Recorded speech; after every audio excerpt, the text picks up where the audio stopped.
Hello and welcome to the Georgia Bulldogs Live here on the Georgia Voice of College Football. I'm your host, Matt Green. I appreciate everyone who's tuning in this week and everyone who's joining us live. Please like, share, and subscribe and all that good stuff. It helps out our channel and everything. Tonight, this is our Sugar Bowl post-game live instant reaction show in that college football quarterfinal matchup that we all just finished watching. And man, what can I say? It was a very underwhelming performance by the Georgia Bulldogs. Final score, Notre Dame 23, Georgia 10 in this one. And it was just, it felt like the Georgia offense just really never got going. I mean, you have to give Notre Dame, all the credit in the world for their defensive performance in this game. And we're obviously going to get into Gunnar Stockton, the backup quarterback, playing in this one for Georgia. But I think the first thing I have to start with in this game is Kirby Smart. This is literally the first game of the Kirby Smart era that I walked away and I thought Kirby Smart was the reason that Georgia lost that game tonight. Like, obviously, they put together a game plan to all kinds of things going on before this behind the scenes at Kirby. He's doing a great job. He's one of the best coaches in college football. But in terms of managing this game, I think Kirby Smart absolutely failed. Like, when it comes to like the first one, because I think that's a hot take, obviously. And I think the first one people are going to think of is that 2018 SEC championship where he called the fake punt to Justin Fields. But like, people don't remember that at that time, going into that game, that Alabama team with Tua was undefeated. Like, that was the greatest offense in SEC history to that point. And Georgia came out and had a dominant game plan. So I'm going to give Kirby Smart all the credit for that game. Georgia led for like 50 of the 60 minutes in that game or something like that before Tua gets hurt. And then Jalen Hurts comes in and they do the little switcheroo from what they did the previous national championship season. But that was a terrible decision Kirby made with the fake punt to Justin Fields, obviously in hindsight. But in terms of just an overall game plan, it Georgia brought it that day in 2018. They weren't outcoached. Today, I think Georgia got outcoached. I think Georgia goes into the game. I mean, this team has had slow starts all season long. Like, this is not a new thing. 6-3, what was it? It was 6-3 in like the Kentucky game or something. What was it? 6-0, the Georgia Tech game, something like that. Maybe that was a bigger deficit than I think I'm giving that credit for. But you've seen Georgia, I think it was 3-0 playing Clemson in that season opener. Georgia's gotten out to so many slow starts this season, and that's with your starting quarterback. With Gunnar Stockton, with how that first half had gone, Georgia was able to move the ball. I felt like Georgia played a better, cleaner game than Notre Dame in the first half of this game. Or I shouldn't say cleaner. It seemed like Georgia was the better team in the first half, but the Etienne fumble, obviously in the red zone, like that took points off the board. But you're sitting at 6-3 in that first half with Notre Dame. I mean, I don't have the stats in front of me. I mean, they finished with like 240 total yards, so they weren't doing much offensively. And so to go 6-3 into the half, you have 30 seconds left in the first half.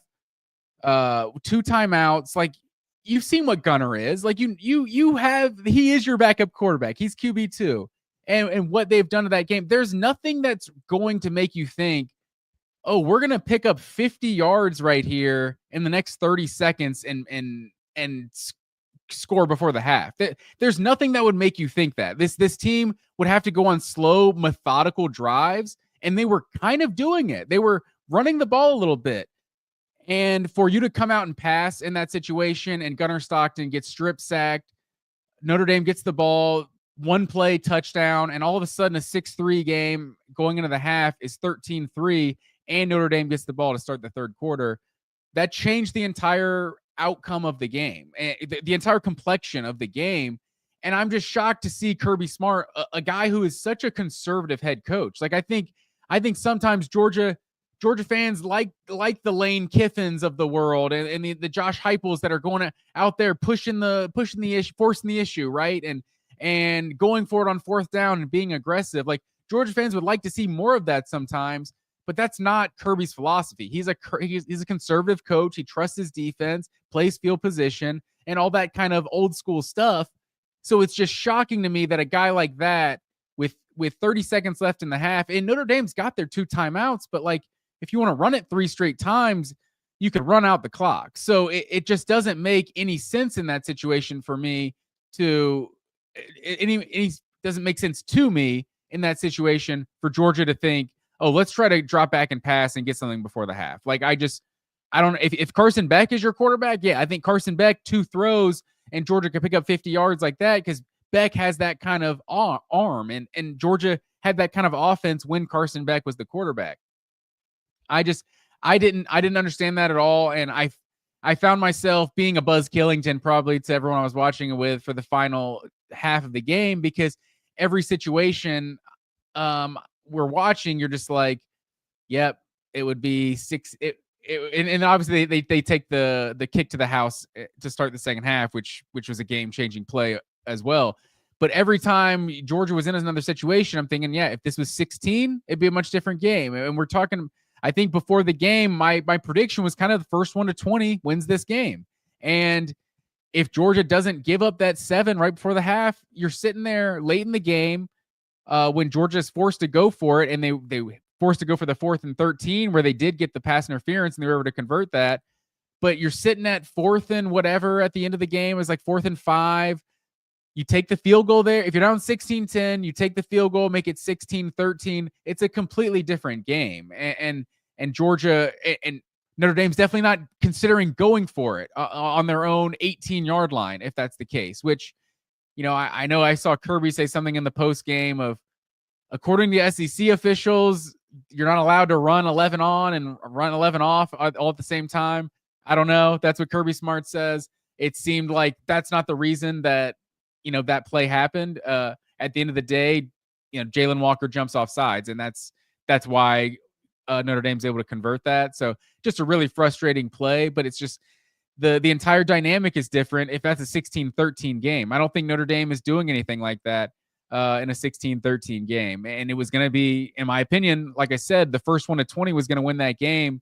And Georgia could have been the first one to 20. And I think it's just a real missed opportunity. And I think for what this team was, to be as battle tested as they were all season, and the defense absolutely brought it. Like Notre Dame, 240 total yards in this game. Like I said, Riley Leonard obviously had a good game on the ground, 14 for 80. Like Riley Leonard running the ball was their entire offense. Like Jeremiah Love has been one of the best players in college football, one of the best running backs in college football this year, 6 for 19. Jadarian Price, 10 for 37. Like that had been one of the better 3-headed monsters in college football. And I mean, 154 yards, he still had a good performance on the ground, but Riley Leonard really doing the bulk of that. But Riley Leonard, 15 for 24 for 90 yards, a touchdown and a pick. Like I thought was a perfect matchup for a Georgia team that was playing with their backup quarterback. Like even now that the game is over, there's no real reason that Georgia shouldn't have won that game. Like in my opinion, like not that I'm just going to discredit everything Notre Dame did, but I think in terms of just situational coaching, I think Marcus Freeman outcoached Kirby Smart in this game.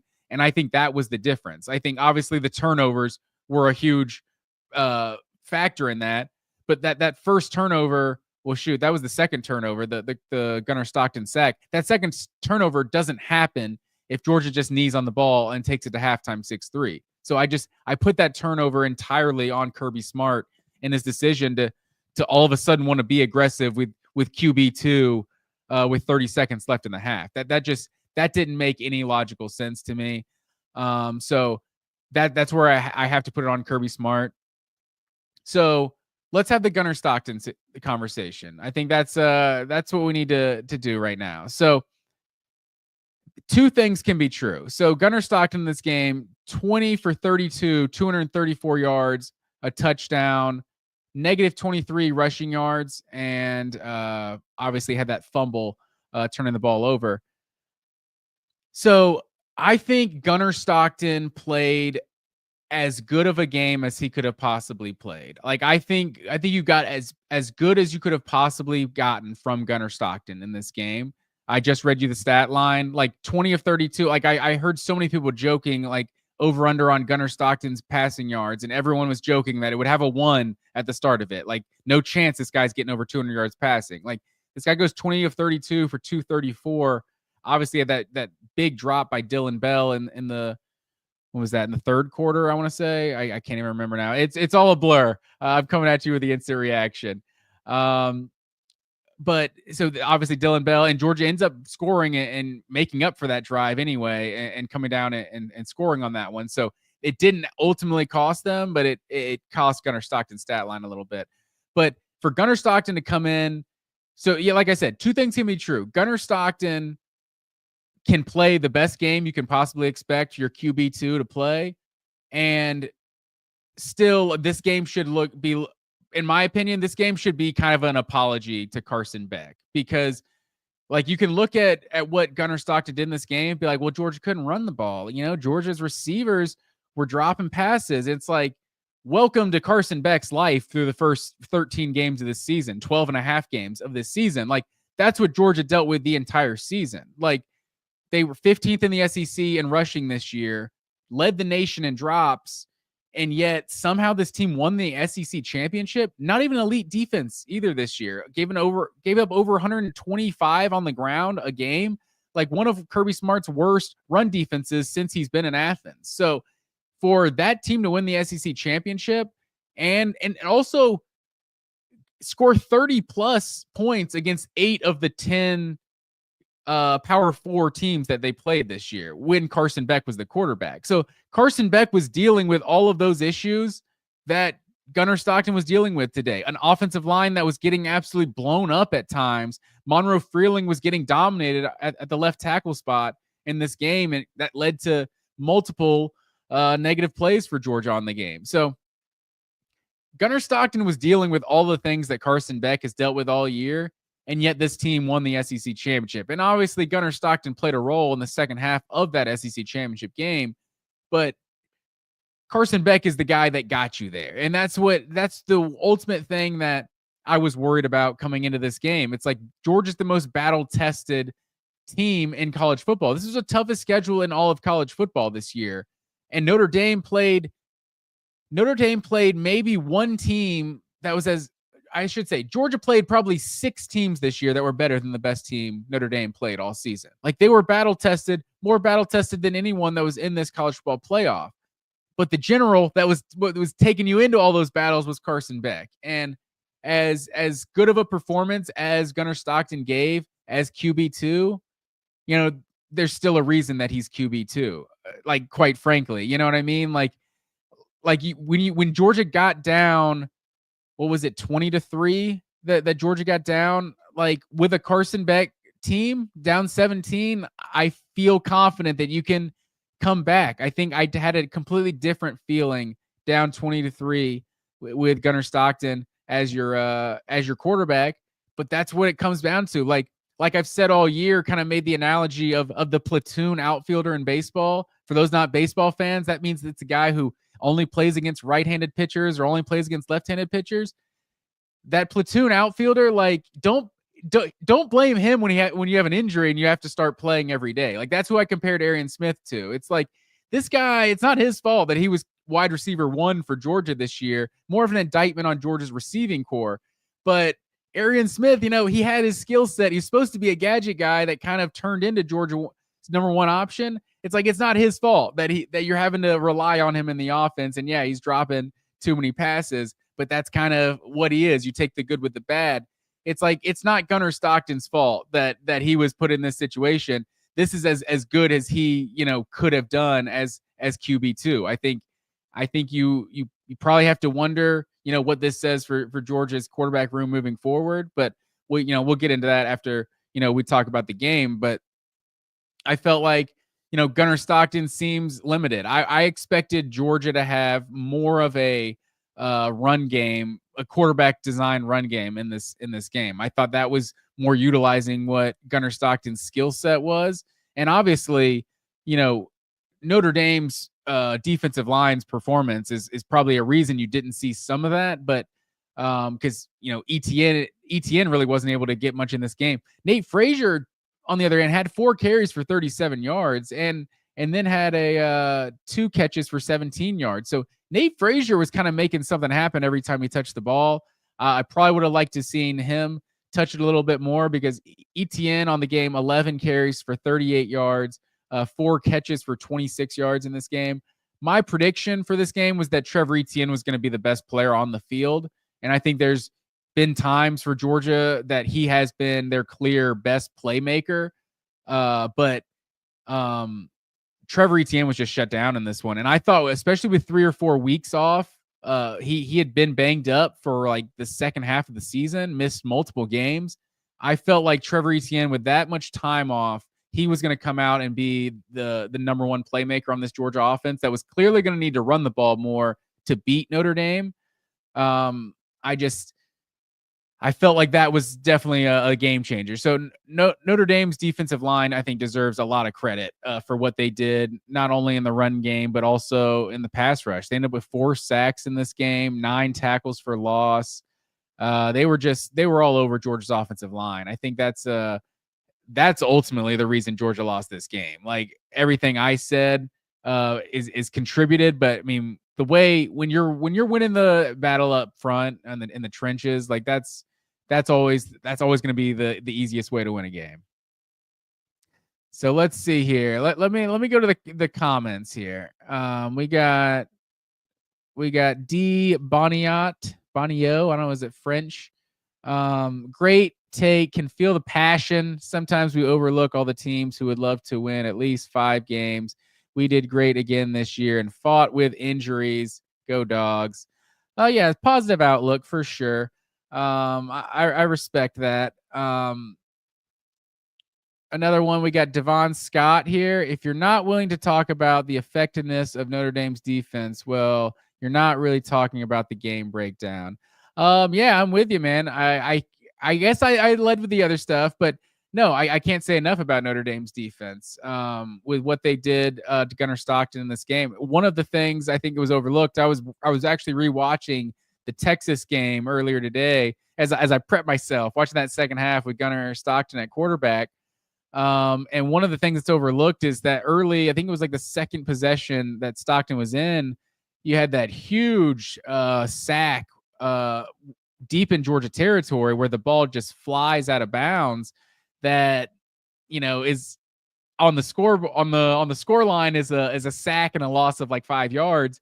But what it could have been was a scoop and score for Texas to change the game in the third quarter. That was a play that was fortunate for Georgia in that game.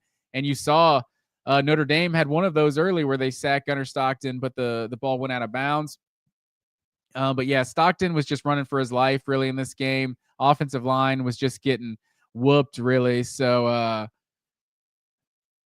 that's just what it comes down to. Matthew Miller chiming in on the chat. The game came down to 2 plays: the kick return and the fumble.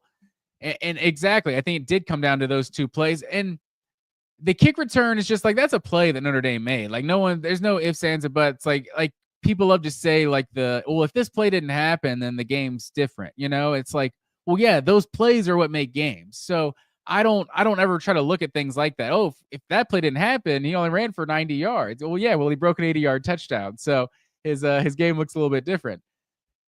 The kick return happened. The fumble just should have never happened. And that's why I can't say enough. Like, I'm not here to just roast Kirby Smart or anything. Like, he's the best coach in college football, but it just makes no sense to be aggressive before half. You're sitting on a 6-3 game where it's been evenly played. Don't make the first big mistake. It feels like Kirby Smart comes from the coaching tree of don't make the first mistake. Like, Georgia in so many ways seems to be that team, especially over the last 2 or 3 years, that just they take close games into the second half and then dominate teams in the third quarter, and next thing you know, they're winning in a blowout.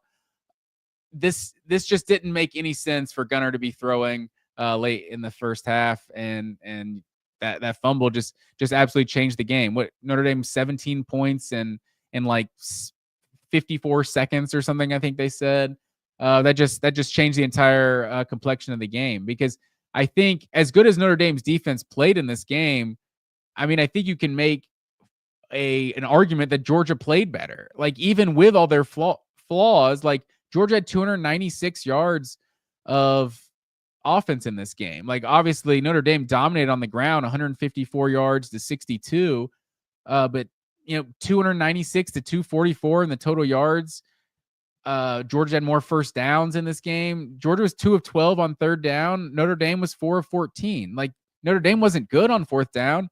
It really just came down to Riley Leonard. Like Notre Dame had the ball for 31 minutes and 47 seconds. Georgia had it for 28-13. So it's not like either team really just dominated the possession. It's like it felt like if you were going in with QB2, that's what was so frustrating.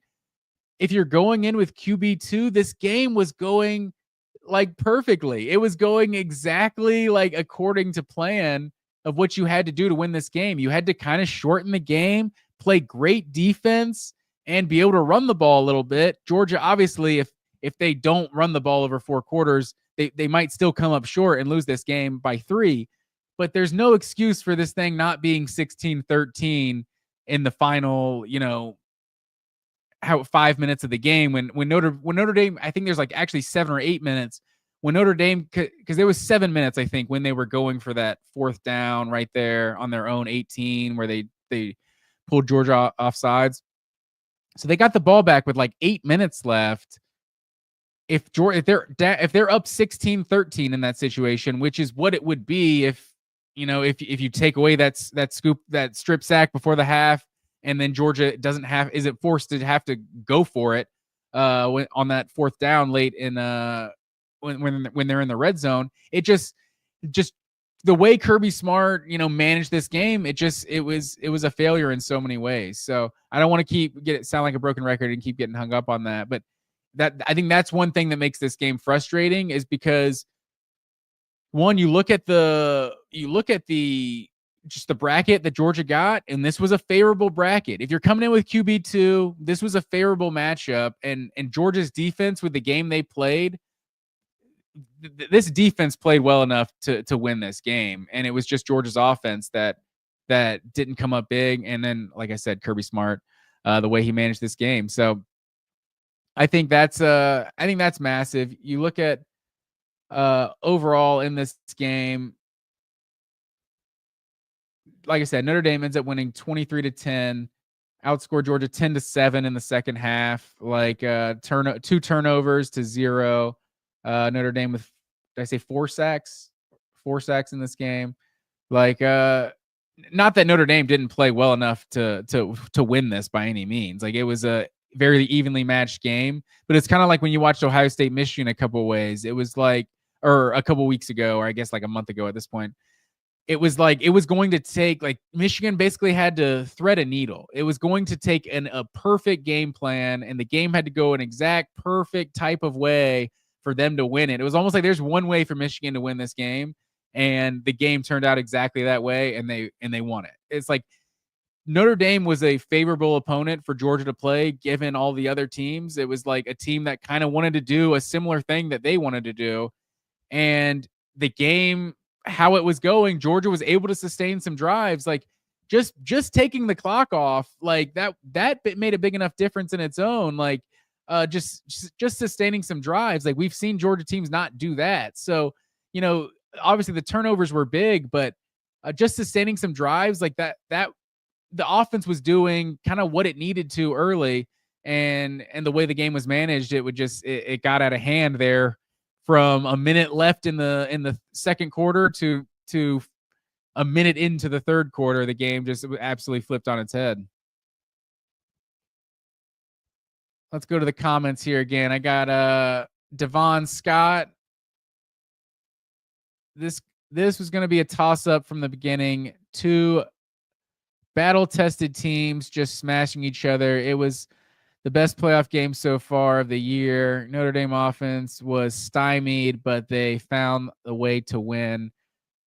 I mean, they were battle tested, but no one was battle tested like Georgia. Like Notre Dame's schedule didn't compare to Georgia's at all. And Indiana was probably one of the worst teams that made the playoffs. So in terms of battle tested, like Georgia's schedule, like Notre Dame played nothing like Georgia, remotely like Georgia's schedule. So it's all due respect, that doesn't mean anything, right? Like if you line Usain Bolt up against a bunch of fifth graders, like he's still gonna smoke them, and he is the fastest man in the world. So just because you don't play a tough schedule doesn't mean you're not good enough to go up and bully an SEC team. So obviously everyone loves to beat the SEC teams. It's the most wonderful time of the year.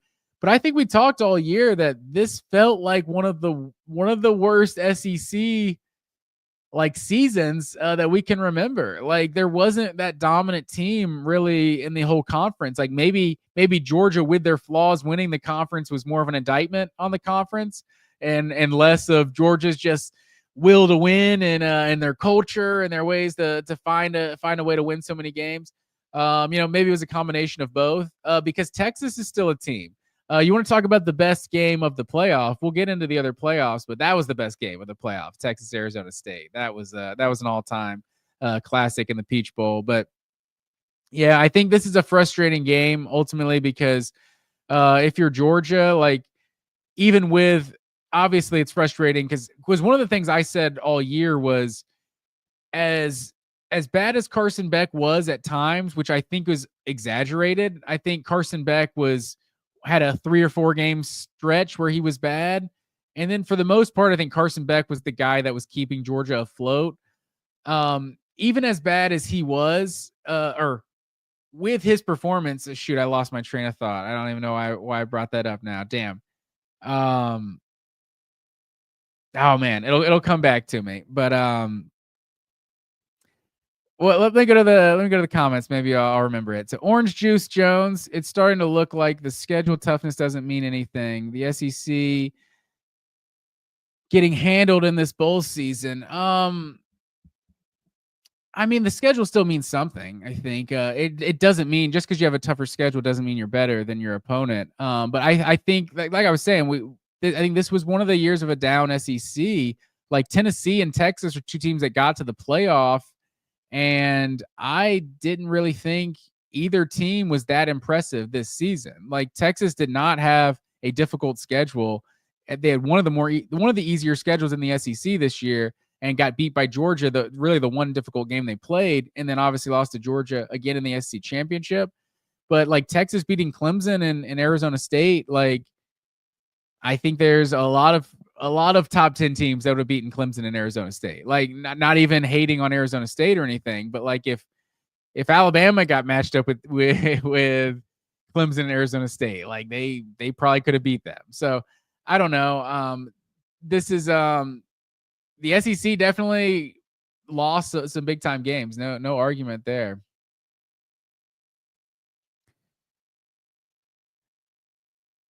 SEC team just got bested. What more do you want? Arizona State was dominated for most of the game. Just took a very determined running back to make it close. I didn't think Arizona State got dominated for most of the game, actually. I felt like Arizona State was moving the ball just as much as Texas. Here, let's talk about the other games. I think Arizona State in that game, like Texas had the opening drive where they scored in like 2 plays, and then they take the punt to the house. For the most part, like they didn't really do anything the rest of the first half or the like offensively. So Texas is kind of an interesting one because like they're all the way to the Final Four, and I still don't know how good they are. Like Penn State is all the way to the Final Four, and I still don't know how good they are. So and don't get me wrong, I'm not just over hating on non-SEC teams. I've said all year I don't know how good Georgia is. Like we just won the SEC, and I wasn't sure how good this Georgia team was. And obviously playing with your backup quarterback isn't going to make it any easier. But let me pull this up real quick. So get my fancy graphic on the screen. So in the Peach Bowl, Texas beat Arizona State 39-31 in double overtime. Like Cam Skattebo, I should say. This dude, obviously everyone loves this guy. just doing everything for his team, throwing, running, catching, throwing the ball. This game was just a classic. Like 16-7, they outscored Texas in the fourth quarter, and then almost won the thing in overtime. Scattaboo, 143 yards, 2 touchdowns, 99 receiving yards, and then had the 42-yard passing touchdown. Just absolutely going off in this one. But yeah, Arizona State got it done.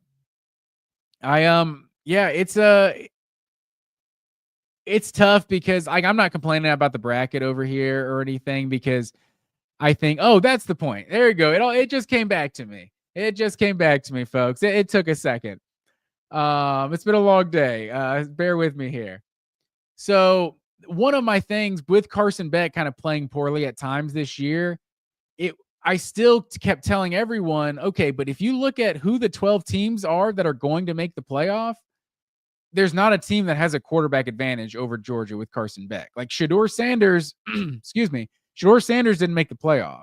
Cam Ward didn't make the playoff. So of the teams that were in this 12-team field, if Georgia has Carson Beck, that was my overall point, is that Georgia was not going to have a quarterback disadvantage in any game they were in. And you look at Gunnar Stockton, I'm afraid every team may have had an advantage at the quarterback position with Gunnar Stockton as the starter for Georgia. And like I said, that's not disrespecting Gunnar Stockton in any way. Like Gunnar Stockton played as well as he possibly can.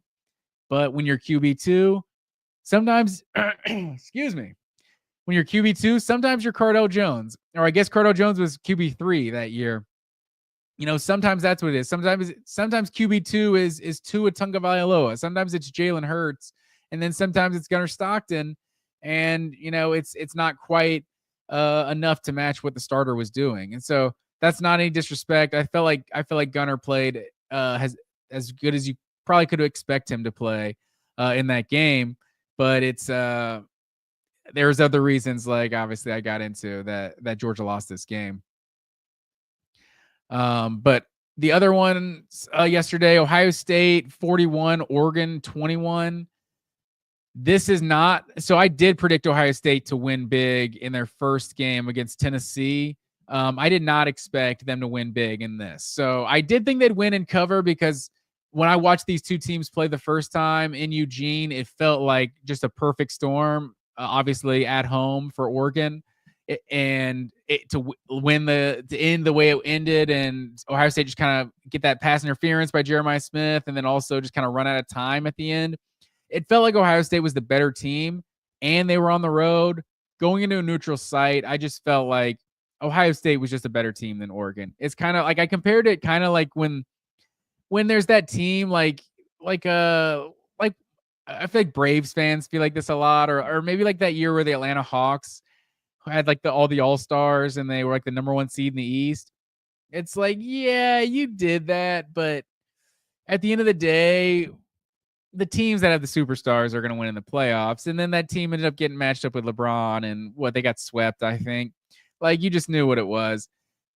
This is what that kind of felt like. Like, Oregon had a great season, but you felt like, yeah, getting matched up with Ohio State, they just have more talent across the board. Like, this is not going to end well. And this is, I don't know. I don't know if this is a good thing or a bad thing for the 12-team playoff, because personally, just how this season went, in my opinion, like Ohio State State team didn't deserve to play for a championship. You know what I mean? Like in a normal 4-team playoff era, Ohio State or Oregon wins the Big Ten. Big Ten gets 1 team, maybe 2, maybe Penn State. I don't know. I don't know who that last fourth team. I don't think it's Ohio State. They're sitting there at like 6 or 7. They're not going to get that 4 seed, and this is an underachieving year for Ohio State. But now with you, like people thought, I couldn't say this from a high enough mountain. I tried to tell this to everybody. When you went to the 12-team format, it was not going to help Boise State or Arizona State win a national championship. Like that was never going to be the case. It was going to be the years where the preseason top 3 or 4 team loses 2 games, but they have all the 5 stars and everything, and they're like, oh no, but they're still a big time team. And when it's decided at the end of the season, they're still one of the best teams out there. it was going to leave room for error for the blue bloods, like the Alabamas, like the Ohio States, to get in when they're not having a good season. And then when it's decided on the field, those teams are more than likely the best teams in the country year in, year out. Like, they just have the best players. So is this what you wanted when you wanted this expanded playoff? Some people might like it. Some people think you shouldn't have to be perfect. You should, your team should kind of progress as the season goes along. And then at the end, we decide who's the best. It kind of depends. I think in college football, I kind of love the process of a team has to be perfect or damn near perfect to win a national championship. And the 4-team kind of like added a little room for human error a little bit. You didn't have to be perfect like in the BCS era. So 4-team just felt perfect to me. But now you go to 12 teams and now you have the top 4 seeds. None of them make it out of the quarterfinal round. And part of that is because you had the wrong teams seeded, because interestingly enough, the 4 teams that won were all favored. I think the Ohio State being the 8-1 is kind of like the oddity in that, is that like they have a better roster and all of that, and what they just did to Tennessee the week before. But for the most part, this bracket is just jacked up the way it's seeded, and having Arizona State and Boise State, and both those teams had really good performances. Like Boise State lost by 17, but like that was a close competitive game, like into the fourth quarter. So, and Arizona State obviously damn near won the thing against Texas. I don't know who saw this. I don't know if it's even true. I shouldn't even be putting rumors out here, but someone said that when the ball bounces and goes through the goalpost, it should count. I don't know if that's true. It doesn't seem like it should to me, but that when Texas blocked that field goal, that it actually should have counted. I don't know. We'll see, but it was an interesting performance for sure. I think Texas. Oh, one thing I'll say, I didn't even touch on it. I don't like the targeting rule, but I don't know how you don't call targeting on Texas at that in that game. Like, if the refs got together and were like, guys, we really trying to do this right now? We trying to make this call? I don't know. It seems like it's too important of a situation. I almost respect that more, but it just kind of sucks that there's no consistency with the targeting. Like, dude just runs into him, helmet to helmet, defenseless, all that. Like, should have been first down Arizona State. With Arizona State's kicker, they still might not win it in regulation, but I don't know. That was definitely a questionable one to me. And then after Texas throwing stuff on the field and getting the call changed against Georgia this year, I don't know. Maybe there's just different rules for the Texas Longhorns.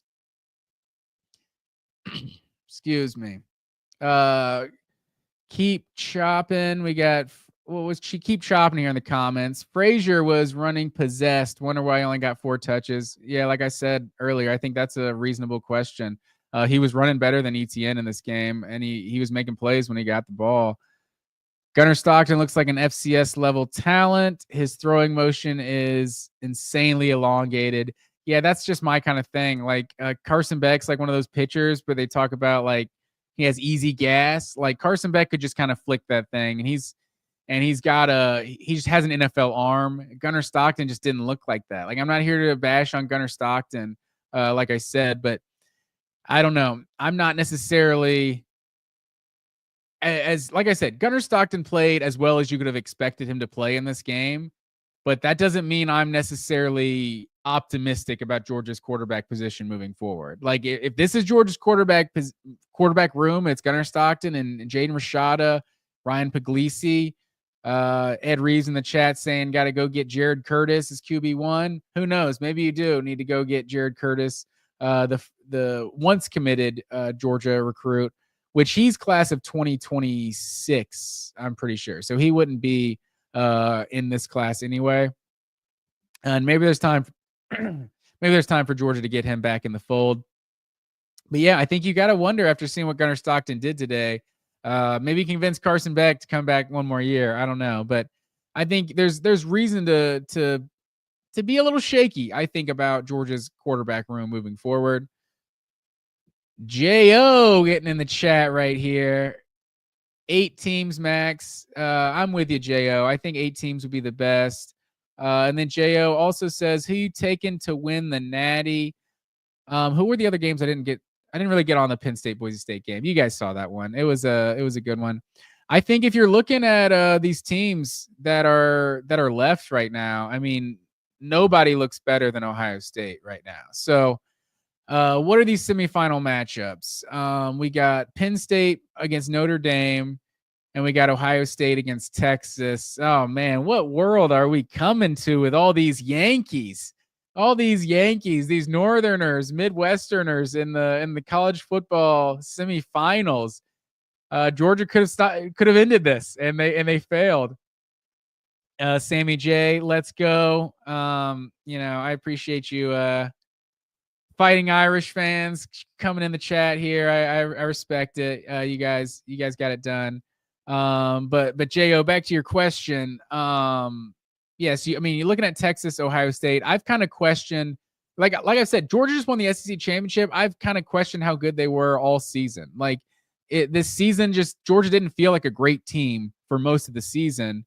They just kind of were gritty and found ways to win games, but I still didn't really know because it just didn't feel like a typical Georgia team. And they beat Texas twice. And so Texas had such a weak resume, and to have the 2 losses to a Georgia team that I'm kind of shaky on.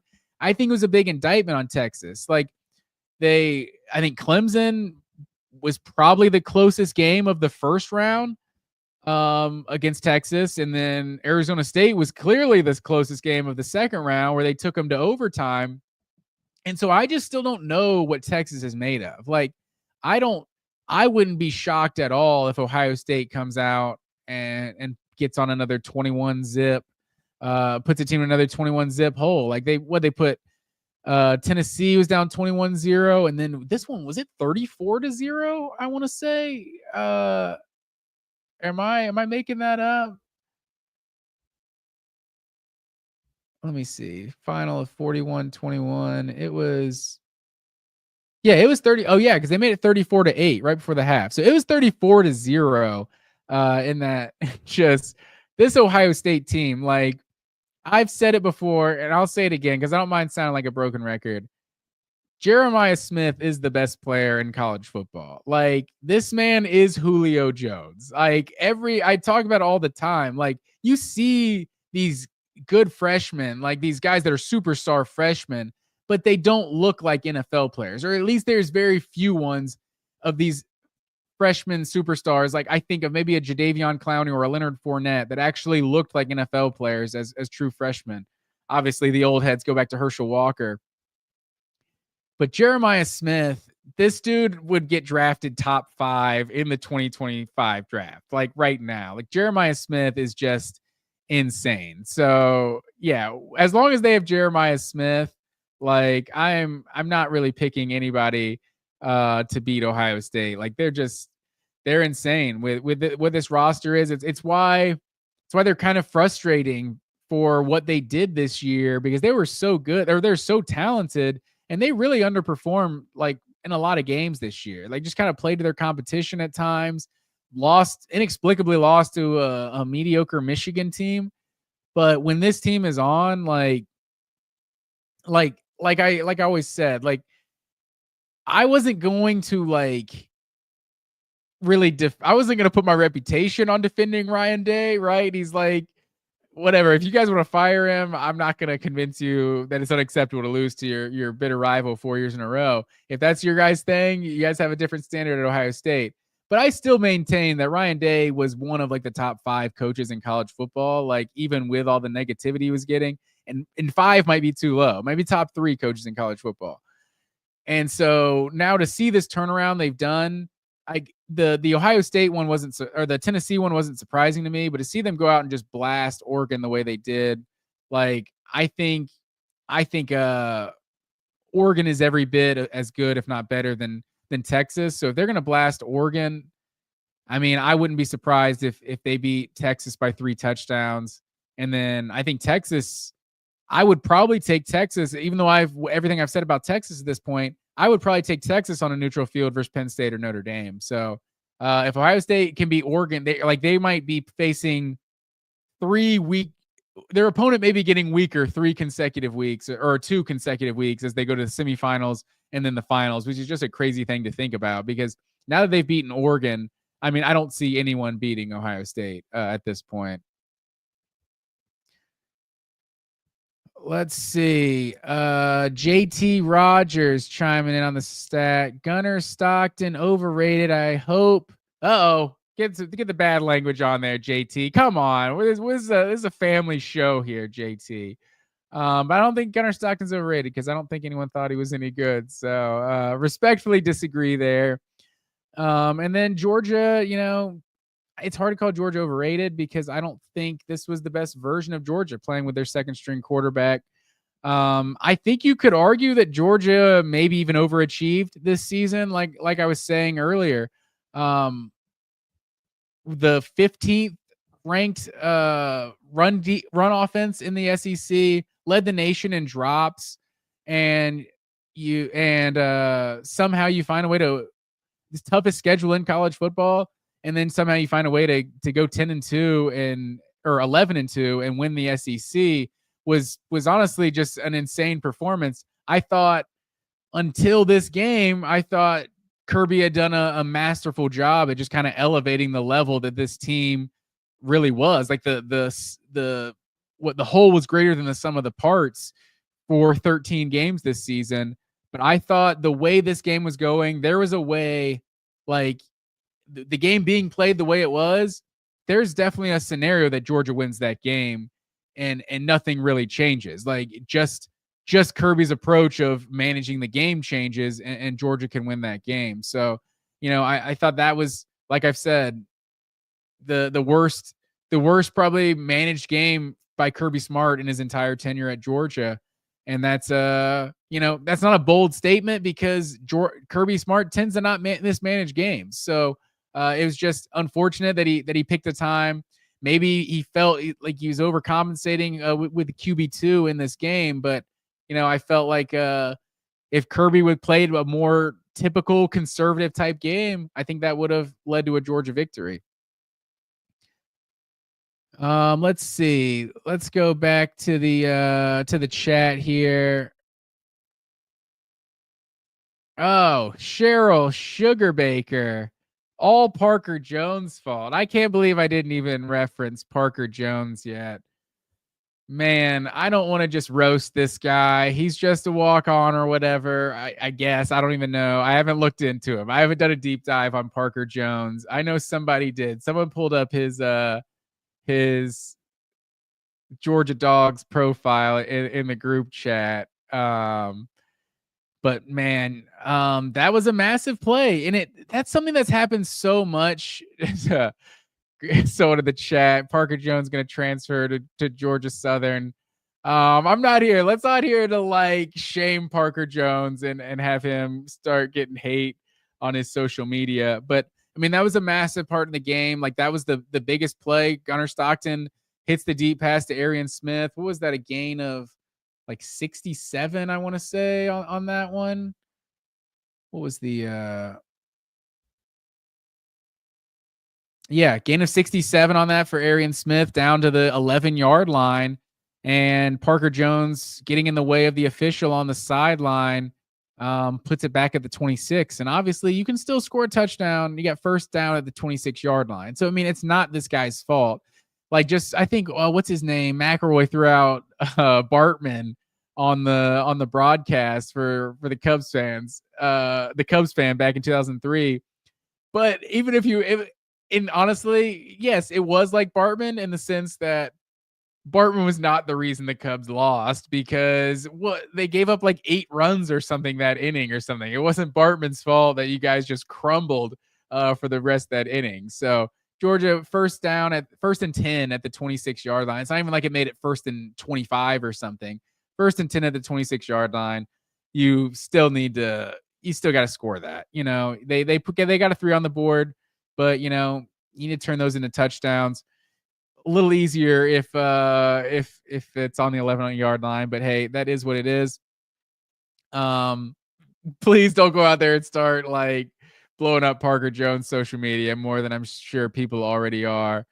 But yeah, it was unfortunate. And it felt like so many times with Georgia, this game and other games, it's like so many times Georgia gets a good play and they're incapable of maintaining momentum. It's like, if I was Georgia, I would do the whole like sit out, like fake the injury every time Georgia gets a first down, because it seems to throw off their entire drive every time they do that. But I don't know whether it's like just an injury, a big play, but let's review it.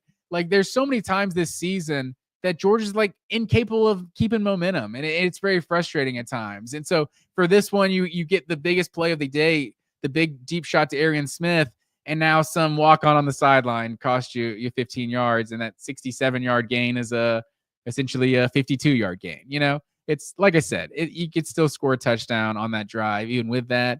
But it's just another thing that Georgia's just incapable of keeping momentum at times. Jack Rabbit chiming in here. Texas owns the SEC. Not so fast, my friend. You guys are carrying the torch for the SEC. I assume you're an SEC Texas fan. If you're chiming in here, they're carrying the torch for the SEC, and if they win it all, then we'll gladly, chant SEC. But until you win the conference, I would say you do not own the SEC. Let's see here. NBA fan. Should we take an NBA fan's opinion about college football? I don't know. Let me give you a shot here. It's his roster that he recruited at the best clip in the nation. If he didn't develop enough, that's his fault. Moral victories are for chumps. Okay, I shouldn't have put that comment. I'm not sure where you're going with that. But yeah, I don't know who's talking moral victories here. It's a very frustrating game here. Let's see. Christian Honop. Is that an A or an O? Honap or Honop? Damn, hating on your own coach. Kirby is great. Go Irish. Notre Dame is just better. Yeah, and I'm never going to hate on Kirby Smart. That's why I said this is uncharacteristic. That's why it's so frustrating, because Kirby is the best coach in college football. So when you have a QB2, I think you're worried that the not having your starting quarterback is going to be the reason that you lose this game. And I mean, to an extent, I think, you could argue that Georgia wins this game if Carson Beck is playing. I mean, Carson Beck, like I said, even with all of their struggles, with Carson Beck's struggles at times, this team put up 30 plus in 8 of their 10 games versus Power 4 competition this year. And that was the best schedule in college football, or the toughest schedule in college football. So even with the offensive struggles, those teams are still putting up 30 points. Like, you'd have to say this is the worst offensive performance Georgia had of the entire season, with 10 points, with the other one being, 10 points at Ole Miss when you got blown out. But that's on the road in a hostile SEC environment. Like, I think, with all that said, long-winded way of saying, like, I think you go into this game and think Gunnar Stockton, if Georgia doesn't win, Gunnar Stockton is the reason why Georgia didn't win. And I don't think Gunnar Stockton was the reason Georgia didn't win. I think Kirby Smart, unfortunately, in this game alone, this is not saying anything about Kirby Smart as a head coach, but in this game, Kirby Smart was the reason I think that Georgia lost this game. I think the way he managed it at the end of the first half just completely changed the complexion of this game, and that was just a huge error. And you can second guess a guy, but I'm first guessing him. Like at the time, I did not understand why you're putting the ball into the hands of your inexperienced quarterback with 30 seconds left in the half on your own 25-yard line. Like, there's just, I can understand doing something like a little reverse or a little screen pass or something a little short kind of safe throw to kind of something that could potentially be broken into a big play. And then, okay, we pick up 15 yards on the first play. Let's try to get some points before the half. But to just sit back and drop back with your inexperienced quarterback in that situation, I thought was just, it absolutely changed this game and turned a 6-3 halftime lead or halftime deficit into a 13-3 halftime deficit. And then obviously you take the kickback. That's nothing on Kirby Smart's coaching. They took a kickback to the house. That's just a big time play that Notre Dame made. But Kirby Smart, I think, is ultimately, if you have to look at anyone as the reason I think Georgia lost this game, I think it was his approach to halftime. So not over here hating on my coach, but you can call it like you see it. All right, let's see here. Let's see. NBA fan, you're chiming in here. You said it was miraculous that Georgia went 10-2, brought up Georgia's rushing stats and drops. He recruits the best in the nation year in year out. Why isn't that leading to production? Yeah, I mean, I think it's not miraculous, but it's very impressive. The 10-2, partly because you had the toughest schedule in college football, but yeah, to go with it's definitely Kirby's fault that Georgia doesn't have good receivers. I mean, also some players' decision making's fault when you talk of, Ra Thomas being kicked off the team and Colby Young being suspended and whatever's going on with him legally. So, those were two other scholarship wide receivers that Georgia did have to get in the transfer portal. But those were two guys that Georgia had on that Georgia anticipated having on their 2024 roster that weren't there. So, yeah, you can blame Kirby Smart for that if you want. But yeah, I mean, the offensive line this year, I think for the most part, just wasn't great. Like ETN, I thought was really good most of the season when he was healthy, and his rushing production doesn't show a guy that was really good, because I think this guy, the offensive line really was underwhelming for most of the season. And you heard Kirby Smart say before the season it was the thinnest group that he'd had in his time at Georgia, and he was really concerned about the depth. And you saw Notre Dame take advantage of that offensive line on multiple occasions tonight. You saw Ole Miss absolutely abuse that offensive line earlier this season. So, that is what it is. So, yeah, you can definitely blame Kirby Smart for the lack of a run game and a lack of, good receivers this year. But, I can't explain the drops because these guys have all been good at different times, and they've all dropped passes. So it took away 7%. I think I saw a stat the other day of Carson Beck's completion percentage. He went from gone from 64 to 71% if you just add those drops into his stats. So it's frustrating, but there's not much you can do when your guys are dropping balls. Christian chiming in again. How do y'all feel about Bobo now? Saw some dogs calling for his head already. Christian, you may be new to Georgia circles because people, I don't know, what is the term? He is like eternally under an eternal hot seat, I guess. I don't know. I'm not the guy that hates on Mike Bobo. I think there's a lot of armchair quarterback stuff going on, and people blame Mike Bobo because, like I was just saying, if you're going to lead the nation in drops, that's not on the offensive coordinator. Like you're designing good plays, and I would love to see what the plays in the playbook are that work when the receivers can't catch the balls. Like that's just there's nothing you can really do about that. Obviously, you can say coach them up better or whatever, but it's like these guys are catching balls in practice. Like you just know they are. Like these guys are D1 receivers, and something happens when they get in the games, and there's way too many drops all season. So, it's just, I think it's that's the most frustrating part. But no, the Bobo bashing, you'd have to go to a different guy for that. Let's see. Let's keep going here in the comments. Let's see. Tyler Watucky here. UJ struggled to run the ball all year, not at any fault in specific.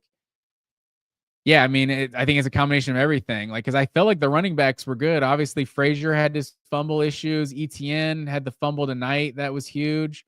But yeah, the offensive line, I think, wasn't great. And that's my biggest, reason for optimism in this Notre Dame game was I thought with Gunnar Stockton at quarterback, you're going to see the quarterback be a part of the running game. And you really didn't see that. And so I was kind of confused because I felt like that's something that Gunnar brings to the table. That's going to help Georgia pick up third and short. And that's going to help Georgia sustain drives and get this running game going. And maybe it's 3 yards in a cloud of dust, but it's like, maybe that's the kind of game that Georgia can get into with Notre Dame. And like I was saying, like that 7 points for the halftime, if it's 16-13, like that's kind of the exact game plan you kind of needed. and it was kind of going to plan, So not seeing Gunner run it very often kind of surprised me in this one. But yeah, I think I would say the last 2 years, 2022 and 2023, the running production, the rushing production has been a little inflated. Like I felt like with Dejon Edwards and Kendall Milton, I never felt like Georgia had a great running game. Like Kenny McIntosh was dynamic in the run game, but Milton and Edwards were just kind of solid. And then I felt like Georgia's winning a lot of games big, that just running it in the entire fourth quarter started to make the stats look a little better than those specific running offenses were, if that makes sense. So those teams were like good, not great, that the stats made look like one of the better run teams in the country. I think they were like top 20, top 30 both of those years. This year, this team's just been playing bad at running the ball. So it's hard to explain why, with all the 4s and 5 stars that Georgia recruits on the offensive line and in the backfield, that they could have a subpar RBU and all that. It's hard to believe they could have a subpar run game.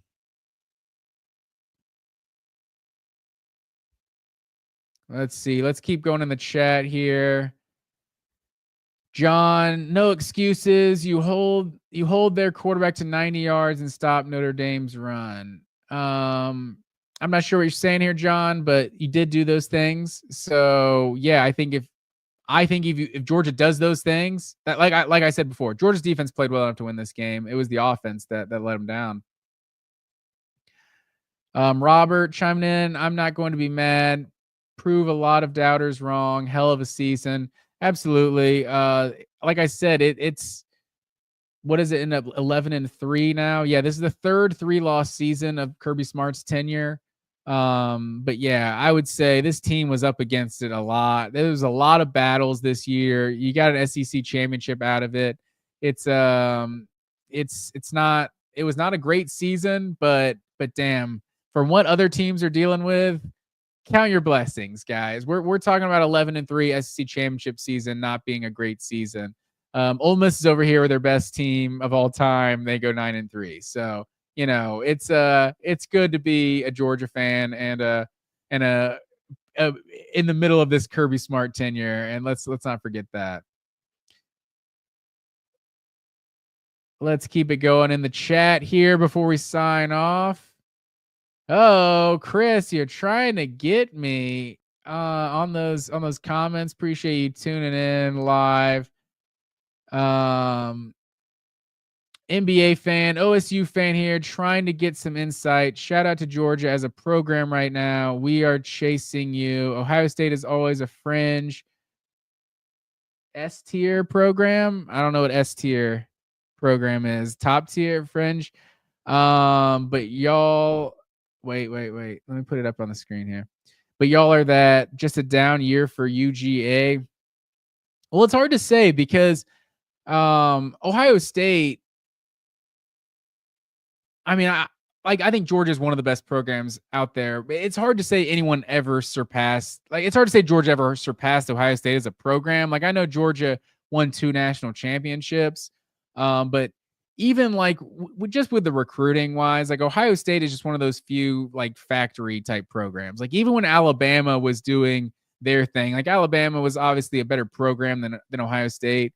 But with the dudes at Ohio State's recruiting every year and the guys they're putting in the league every year, like it's hard to say anyone's like truly better than Ohio State. They're just like there's like a maximum, there's like essentially a maximum level program you can have, and Ohio State's been maxed out at that for a while. They just, for whatever reason, they've found ways to not beat Michigan and not win some of those national championships with some of those loaded rosters. But I think you could say it's a down year for Georgia. I'm definitely not going to go down the like comparing Georgia to Clemson or anything like, oh, that was our era, now we're done, because I think Georgia's still one of the elite programs in the country. But I think you have to look at yourself and be realistic. Like, go look at that 2021 roster. Go look at that 2022 roster. Like, as far as I'm concerned, Brock Bowers might be one of the best players who ever plays at Georgia. I think Jalen, he's going to be the best tight end, that's for sure. Like, I said it a million times. Like, I don't want to hear this. Must be how the Georgia fans of the Herschel Walker era lived. Like, okay, we have a good running back. Let's not compare him to Herschel. Okay, yeah, he can be really good. He's not Herschel. The tight ends, they could be great, but we're not getting another Brock Bowers. If we do, I'm here for it, but I'm just not going to bank on anyone being as good as Brock Bowers. You look at Jalen Carter, I'm not going to bank on Georgia ever getting another defensive lineman as good as Jalen Carter, as far as I'm concerned. Like, Jalen Carter was a generational talent. And then you talk about a guy like Jordan Davis, 6'6", 350, that moved the way that guy did. Like, I mean, you just have a defensive line, and I didn't even name the guy that was number one pick in the draft, Trayvon Walker. Like, you look at some of those teams, Nakobe Dean and some of the now we look at Ladd McConkey, A.D. Mitchell. Some of the playmakers on those teams are now showing that they're some of the best players in the NFL. There is a chance that Georgia isn't as good as 2021 or 2022 ever again. Like, there is that world that was as good as it got, because Georgia kind of had some generational players at the same time. Haven't even mentioned Stetson Bennett, who just made plays and is probably the best Georgia quarterback of all time, at least what he did in college.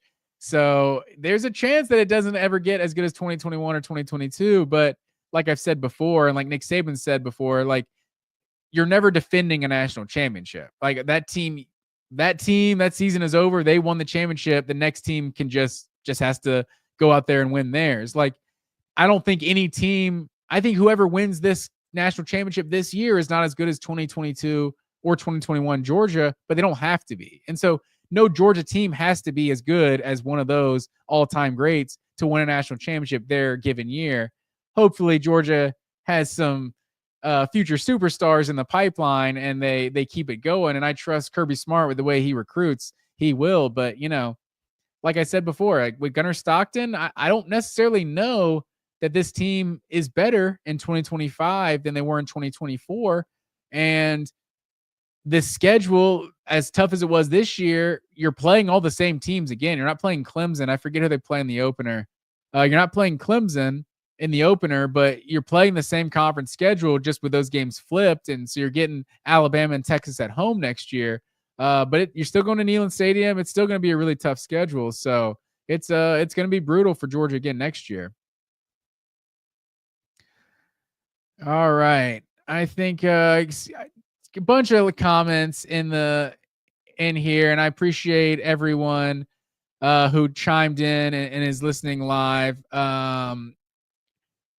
As always, we come to you live every week, every Tuesday at 8:00. We're to Georgia Bulldogs Live. This week, we'll probably be talking about some of the other playoff games. I'll see if I can get I get guest on with me this week. We'll see what happens there. And then I'm coming to you. I always come to you every live for every game for a post-game instant reaction. So unfortunately, this is the final game of the 2024-2025 season. Over a little earlier than most Georgia fans wanted. But, hell of a season for the Georgia Bulldogs, 2024 SEC champs. They still have that, and you can't take that away from us. So I appreciate, again, everyone who tuned in live, watching the show. Please like, share, and subscribe to the channel. Always helps us out. Till next time, go Dogs.